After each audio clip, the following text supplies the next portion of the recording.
अस्सलाम दोस्तों, फकर में खुशामदीद। इलेक्शन से ठीक 24 घंटे पहले अडयाला जेल में जनाब एक अहम मुलाकात हुई है और इस मुलाकात का इंकशाफ यकीनी तौर पर आपको चौंका के रख देगा, क्योंकि इस तरह लग रहा है जैसे या तो कप्तान ने कोई नई चाल चली है और इस नई चाल के नतीजे में जनाब अडयाला जेल के अंदर महफिल सजी है। लेकिन अगर ऐसा ना हो या इसका दूसरा इम्कान ये देखा जाए कि चाल किसी और ने चली है और चाल चलने वाले ने कप्तान को शिकार किया है, ये एक दूसरा ऑप्शन है। क्योंकि जो सूरत हाल लग रही है, मुझे ऐसे लग रहा है कि कप्तान की तरफ से शिकार किए जाने के इम्कानात तो बहुत ही ज्यादा कम है। अलबत्ता कप्तान को शिकार करने के इम्कानात बहुत ही ज्यादा हैं। अगर आपको नहीं यकीन आता तो जनाब आपकी खिदमत में एक मिसाल देता हूं ताकि आपको मौजूदा सूरत हाल की भी आगाही हो जाए और आपको पता चल जाए कि जनाब अडयाला जेल में होने वाली मुलाकात के बुनियादी अगराज व मकासद क्या थे और इस मुलाकात में वो ऐसा कौन सा एजेंडा था जो जेर बहस लाया गया और कप्तान इसके अंदर किस हद तक कामयाब होता है। ये बात तो आपको मालूम है कि जनाब इमरान खान साहब को और इमरान खान साहब की एहलिया मोहतरमा बुशरा बीबी दोनों को जो है वो सजा हो चुकी है और दोनों इस वक्त सरकारी मेहमान हैं। अलबत्ता फ़र्क ये है कि पाकिस्तान तहरीक इंसाफ की दीगर खवातीन की तरह मोहतरमा बुशरा बीबी साहिबा को अपनी रिहाइशगाह यानी बनी गाला में रहने की इजाज़त है, जबकि पाकिस्तान तहरीक इंसाफ की दीगर खवातीन जो हैं वो इस वक्त मुख्तलिफ जेलों के अंदर अपनी जो कैद है, सजाएं हैं, वो काट रही हैं। अब इशू ये है कि जिस दिन इमरान खान साहब को इद्दत में शिद्दत वाले मामले पर सजा दी गई थी तो उस दिन मोहतरमा बुशरा बीबी साहिबा ने रात को भी कुछ मुलाकातें की थी और जिस दिन मोहतरमा बुशरा बीबी साहिबा बनी गाला से अडयाला जेल आ रही थी मुकदमे की समाअत में शिरकत के लिए और जज साहब ने मोहतरमा का इंतजार किए बगैर ही फैसला सुना दिया था, तो इसी दौरान भी रास्ते में भी मोहतरमा बुशरा बीबी साहिबा की कोई मुलाकात हुई थी, किसी अहम जगह पर मुलाकात हुई थी, इस्लामाबाद में हुई थी और इस मुलाकात का ड्यूरेशन तकरीबन कोई 1 घंटा रहा था। अच्छा, उस मुलाकात के बाद जो सेशन है मुख्तलिफ वो अडयाला जेल में भी चलते रहे थे और अडयाला जेल में उस दिन बहुत ही ज्यादा गहमा गहमी थी। बुशरा बीबी अडयाला जेल में मौजूद थी और जो लोग मुज़ाकरात कार थे या जिन लोगों के जरिए जो चैनल ऑफ कम्युनिकेशन खोला गया था उस अमल में मोहतरमा बुशरा बीबी ही मौजूद थी और बुशरा बीबी एक तरफ से बात सुन के दूसरी तरफ यानी इमरान खान तक ये मालूमात का तबादला कर रही थी और इसी दौरान ये बात तय पा गई कि जनाब मोहतरमा बुशरा बीबी जो हैं वो अडयाला जेल में क़याम पजीर नहीं होंगी, बल्कि कॉन्फिडेंस बिल्डिंग मेयर्स के तौर पर मोहतरमा बुशरा बीबी को बनी गाला में शिफ्ट किया जाएगा और वो बनी गाला में मुकीम रहेंगी। अच्छा, इस इशू से एक तीर के साथ 2 शिकार किए गए। इमरान खान को इखलाकी तौर पर ऑलरेडी कमजोर थे, उनको और ज्यादा कमजोर विकेट पर लाया गया और बुशरा बीबी के हवाले से इस तासुर को कायम किया गया कि जनाब बुशरा बीबी की एस्टैब्लिशमेंट के साथ कोई सेटिंग हो चुकी है और बुशरा बीबी किसी न किसी तरीके से वापस आ जाएंगी।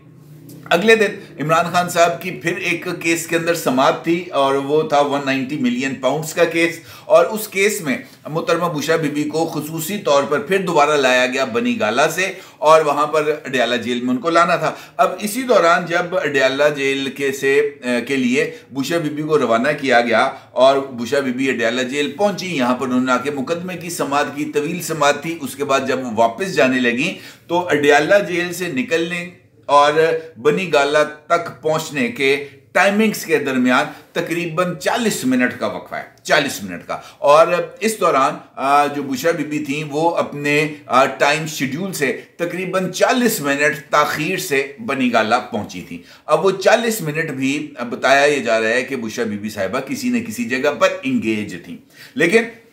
वो जो इशूज थे वो शायद एड्रेस नहीं हो सके और उसके बाद जो चैनल खुला था वो चैनल हो गया बंद और जो कम्युनिकेशन थी वो हो गई ख़त्म, क्योंकि जो चीज़ें डिस्कशन में आ रही थी वो शायद पूरी नहीं हो सकती थी। और फिर कल एक दरखास्त सामने आती है, मोहतरमा बुशरा बीबी साहिबा की तरफ से सामने आती है। मोहतरमा बुशरा बीबी हाई कोर्ट में दरखास्त देते हुए इस बात की इस्तदा करती हैं कि जनाब जो नोटिफिकेशन बनी गाला के महल को सब जेल डिक्लेयर करने के लिए जारी किया गया है उस नोटिफिकेशन को विड्रॉ कर लिया जाए और मोहतरमा बुशरा बीबी भी दीगर आम कैदियों की तरह अपनी सजा अडयाला जेल में काटना चाहती हैं। यह दरख्वास्त यकीनी तौर पर न सिर्फ सरप्राइजिंग थी बल्कि इस दरखास्त से इस बात का वाज़ेह तौर पर इशारा हो रहा था कि इमरान खान की जो कम्युनिकेशन चैनल खुला था वो कम्युनिकेशन चैनल एक मर्तबा फिर ना सिर्फ नाकाम हो गया है बल्कि उस कम्युनिकेशन चैनल के नाकाम होने के नतीजे में मोहतरमा बुशरा बीबी साहिबा को जो सहूलत हासिल थी कि वो अपनी रिहाइशगाह में क़याम पजीर हो सकती हैं, उनसे उस सहूलत को भी विड्रॉ कर लिया गया है। और उसके बाद बुशरा बीबी या तो विड्रॉ कर लिया गया है या बुशरा बीबी खुद अपने हाथों से उस चैनल ऑफ कम्युनिकेशन को बंद करते हुए जो उनके सामने जो डील की ऑप्शंस आ रही थी उसको मुस्तरद करते हुए वो जा रही हैं अडयाला जेल। अब इस हवाले से अगर मुराद सईद साहब का एक ट्वीट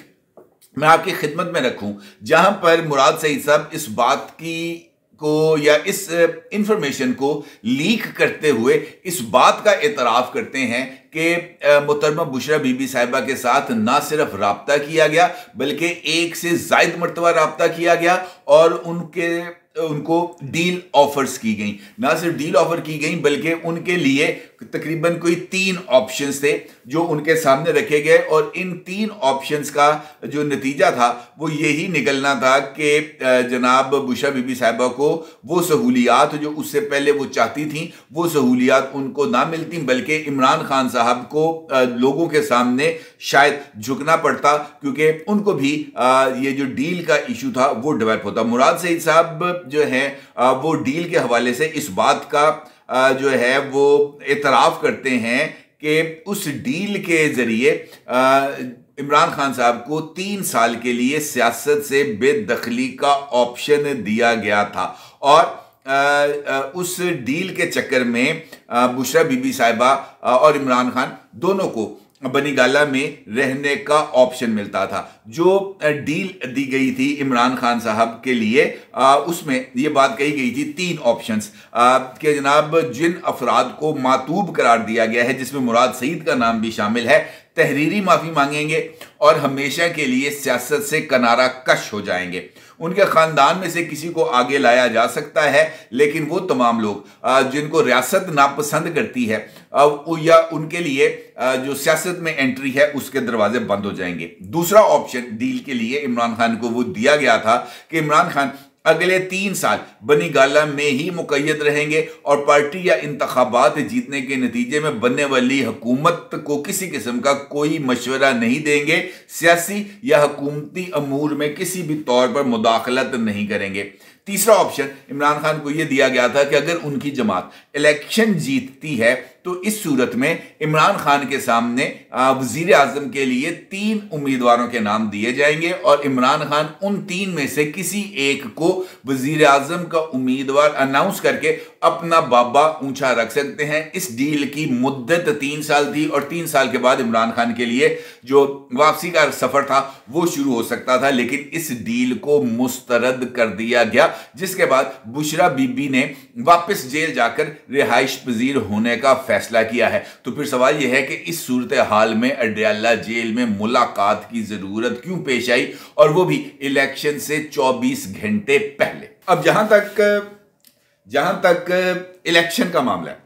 तो ये बात तो अब तय है कि कल इलेक्शन होने सुबह 8 बजे से मैदान लगना है और उसके बाद चल सो चल है। 5 बजे तक का लिजिटिमेट टाइम है और उसके बाद जनाब पोलिंग खत्म होगी और वोटों की गिनती के अमल का आगाज होगा और वो मोस्ट प्रोबेबली कुछ अगले 8-10 घंटे ये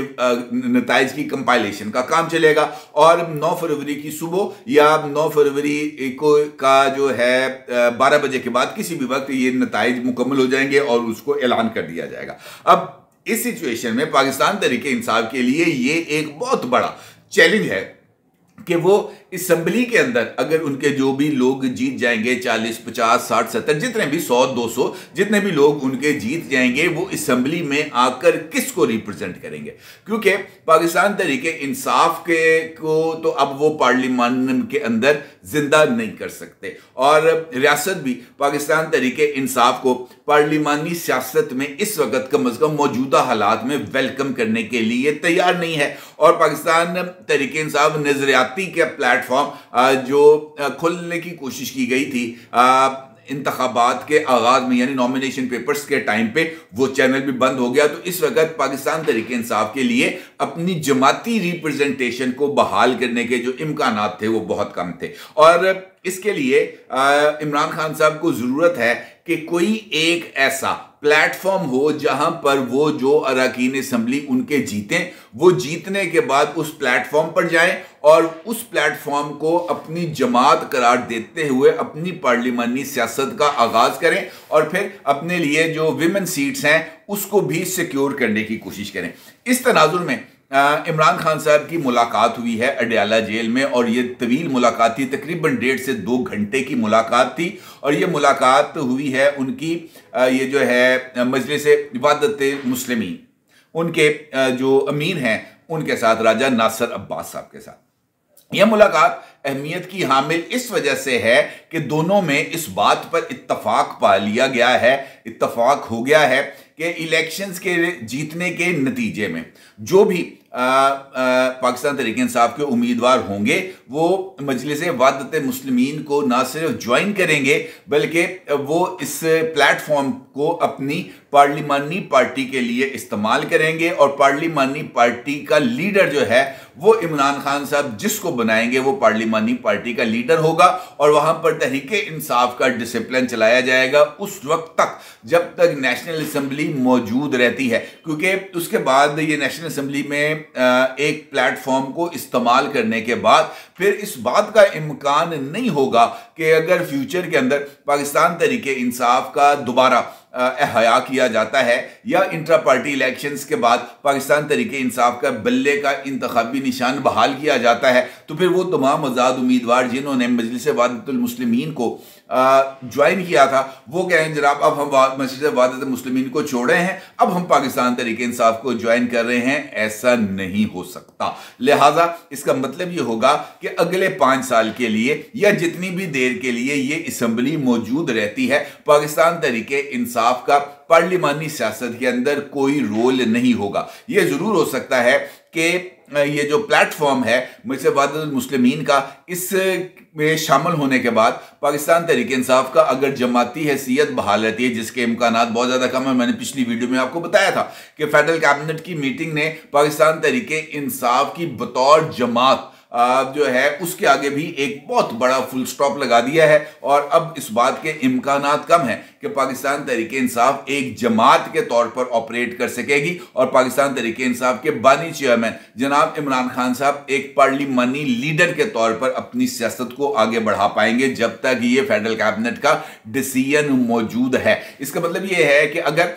ये सब कुछ हो जाता है जिस तरह मैंने आपसे कहा, पाबंदी लग जाती है, काला दम करार दिया जाता है, तो पाकिस्तान तहरीक इंसाफ को कोई एक नई जमात को रजिस्टर कराना पड़ेगा और फिर उसके बाद उस प्लेटफॉर्म को अपनाना पड़ेगा। लेकिन पाकिस्तान तहरीक इंसाफ के लिए किसी नए सियासी प्लेटफॉर्म को हासिल करना मौजूदा सिनेरियोज के अंदर मुझे कोई इतना ज्यादा आसान नजर नहीं आ रहा। लिहाजा ये जो प्लेटफॉर्म उनके पास मौजूद है, इसी प्लेटफॉर्म के ऊपर उन्होंने अपनी जमाती सियासत को लेकर आगे बढ़ना है। इसीलिए जनाब राजा नासिर अब्बास साहब ने मुलाकात जो की है इमरान खान साहब के साथ, उसके बाद उन्होंने जो थोड़ी सी उनकी मीडिया इंटरेक्शन हुई, उन्होंने इस बात का बरमला जिक्र किया कि जनाब हम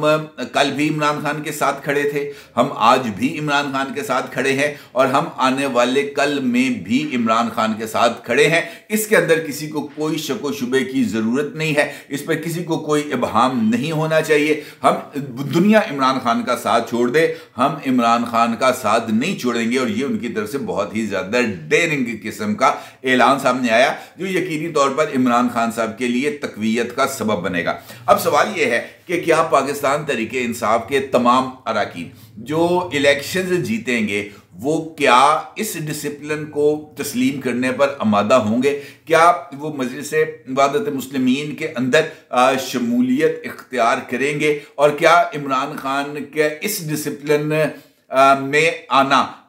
कहीं कोई बहुत बड़े खेल का हिस्सा तो नहीं कि जहां पर इमरान खान को एक मर्तबा फिर ट्रैप किया जा रहा है। इमरान खान उस ट्रैप में आकर अपने हाथों से खुद अपनी पार्लिमानी सियासत को उस खड्डे में डाल लें, उस सियासी कब्र में उतार ले जहां से उनकी वापसी मुमकिन ना हो। यहां पर इस मसले पर यकीनी तौर पर खदशात मौजूद हैं। कहीं शिकारी खुद शिकार तो नहीं होने लगा, कहीं उस ट्रैप में शिकार खुद तो नहीं उतरने लगा, जो ट्रैप उसके लिए बहुत ही ज़्यादा सोच समझकर और सफाई के साथ बिछाया गया था। अपनी राय से ज़रूर आगाह कीजिएगा। आपको बहुत शुक्रिया। अल्लाह हाफ़िज़।